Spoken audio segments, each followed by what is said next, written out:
feminism is extraordinarily dangerous to all peoples, especially the Black people. You see, the white woman, and mind you, feminism is an ideology that was driven by homosexuals, lesbian. They are the ones who wanted to get out from under the white male and his domination and his leadership because they wanted white women. They're lesbians, they're women who want women, but they couldn't do that because they weren't able to earn an income because women were kept out of the workforce. Okay, so making the claim that feminism was rooted in a devious plot by lesbians is categorically false. Feminism isn't the white woman being freed from the white man. It is equality for all genders. In fact, Merriam-Webster defines feminism as the belief in and advocacy of political, economic, and social equality of the sexes. Those who fought for the ideals of feminism wanted the option to be treated as an equal. They didn't want to take the place of a man.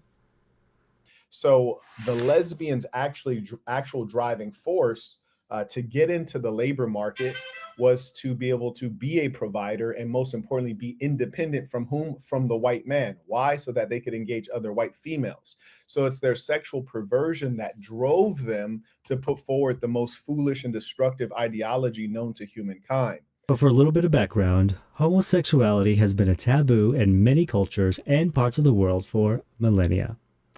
It has also been revered and admired. The two terms spirited comes to mind, a term coined in the 1990s and used to describe gay, bi, and or trans Native Americans. Two-spirits had special roles. They could be a healer, a medicine person, conveyors of oral tradition along with song, and could also serve as a parent of an orphan child or children. Now, these special roles still exist today. Gay and lesbian individuals excel when it comes to creating music and are often the first person called when assistance is needed.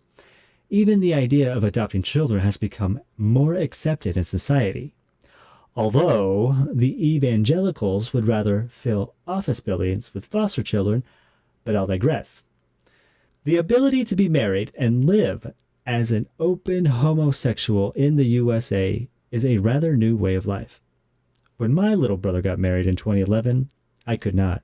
Even though I had been in a relationship for 2 years by this point, a relationship that I am in to this day, it was not legal for me to marry another man. Now we should pause and think about his scenario here. He claims that white men are the providers and the leaders. His words, not mine. Still ridiculous and foolish and detrimental, but it makes sense. You're getting independence from a man who actually was your leader and your provider and so on. But even the white man could not engage in same-sex relationships, legally, until 2015, federally.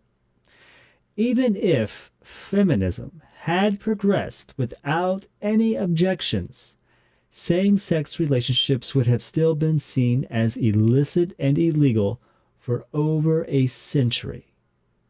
Statistically, some women were in fact lesbians, but sexual orientation played a very small role in securing the rights of women via feminism. And the laws against homosexuals that exist to this present day prove this. The Black female and the Black peoples typically being foolish and not coming up with their own ideas, being overly welcoming, being an effeminate mass. They did what they always do, which is to take on the ideas of their oppressors. The same thing is true with their religions. The Blacks take on the religions of other racial groups. It's quite an embarrassment.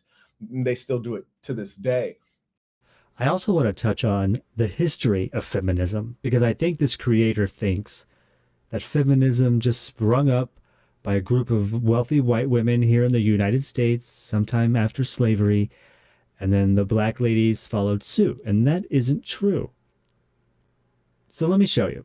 3rd century BCE Rome, 300 to 201 BCE, groups of women blocked every entrance to the Capitolone Hill, freezing commerce, when Roman law limited the use of expensive goods by women. In fact, there was a conservative Roman historian named Cato, And he was quoted as saying the following: "If they are victorious now, what will they not attempt? As soon as they begin to be your equal, they will have become your superiors." Sounds very red pill to me, doesn't it? Let's go fast forward. Now, in the 14th and 15th century would give rise to the first feminine philosopher named Christine de Pizan.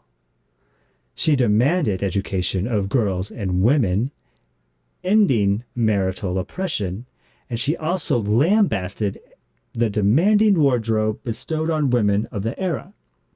Now, she is on record of having been married, widowed with children, and wrote poetry to feed her grieving family.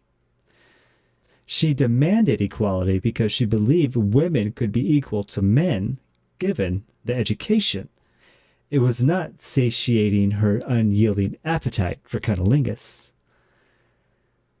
16th century England would introduce the world to Jane Eyre, Her Protection for Women, 1589. This 2-volume work encouraged ladies to open a secular convent that would allow them to live, study, and teach without the heavy hand of a man. This book comes with a bit of mystery. We do not know who Jane Eyre was, and some claim it was written by a man using a pseudonym, although this idea is far from popular. Let me read the following from Protection for Women. "Their slanderous tongues are so short, that the time wherein they have lavished out their words freely hath been so long. And they know we cannot catch hold of them to pull them out, and they think we will not write to reprove their lying lips." They have no original ideas. And the truth of the matter is, for us to set things right, whether it be with the Black woman or any other woman, it will not be a battle of ideas or discourse. It will be much more direct and forceful than that. And it is necessary to salvage humankind, for we observe declining birth rates as a direct result of the wickedness of the female.